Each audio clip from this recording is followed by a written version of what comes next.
you don't know, Franz Scholz was one of the premier historians and scholars who worked with UNM. He published a multitude of articles and monographs on the history of New Mexico and colonial Mexico, focusing primarily on civil government, ecclesiastical history, and indigenous relations in the widespread of both areas.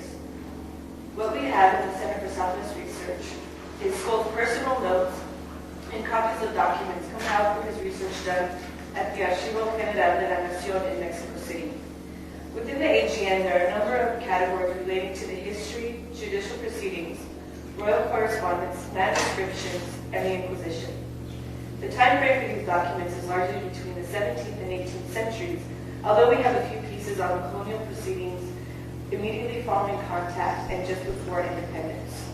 The geographic context is broad. What we have relates to the interior provinces of California, New Mexico, and Texas, and the central corridor of central Mexico as well as Yucatan. Because of Scholz's efforts, our collection consists of bound volumes, transcriptions, and microfilms copied directly from the AGN. Although the Center doesn't hold the entire collection of Inquisition documents, Scholz did manage to acquire various indexes and microfilm that list Mexico City's entire holdings.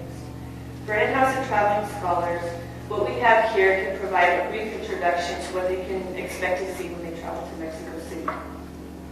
Due to the sheer volume of this collection, my chief responsibility was just to look at this largely 17th and 18th century documents, as I stated before, relating to the Inquisition, and provide a brief description of each and every document. The types of inquisitional files differ. There are official correspondence, lists of banned books, announcements between commoners and government officials, and proceedings from Inquisition trials of past governors of New Mexico. This is one of the more interesting sections of the entire collection, for reasons previously listed, but also because the Inquisition was one of the most unfortunate sources for institutionalizing ethnic and religious discrimination and repression in the American colonies.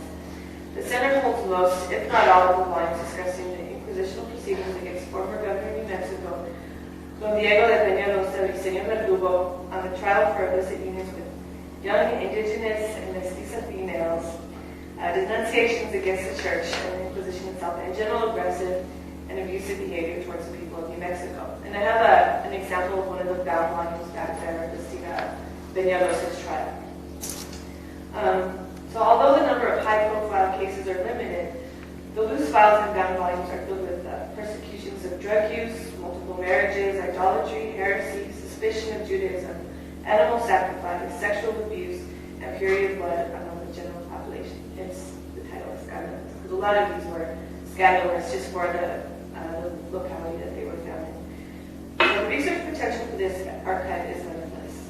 Potential topics could include class, race, gender, and questions of sexuality in the mid-colonial period in Mexico and throughout the rest of New Spain, types of crimes punishable by the Inquisition and by the varying degree for which they were punished. So somebody can look at class setting can deal with the degree of persecution, ecclesiastical judicial proceedings, and exploration of the antagonism between civil and church authorities.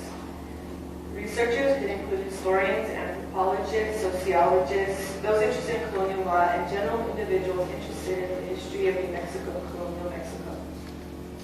Unfortunately, these documents are limited to those who speak Spanish and have a really good knowledge, advanced reading of Spanish, because they're in colonial Spanish. And my description is in the modern sort, so I can give you a good general idea, but for those that are really interested in using these documents, we're going to have to be aware of some of the weird things that go on with colonial Spanish that I won't have to do, which is pretty hard. And I should also note that for those interested in this part of the AGN collection, they should also take a look at the Archivo General de las Indias, which is the companion to this, housed in Seville, Spain, but that Scholz also worked on sort of as a go-between. They were both linked very intricately, and also his personal papers.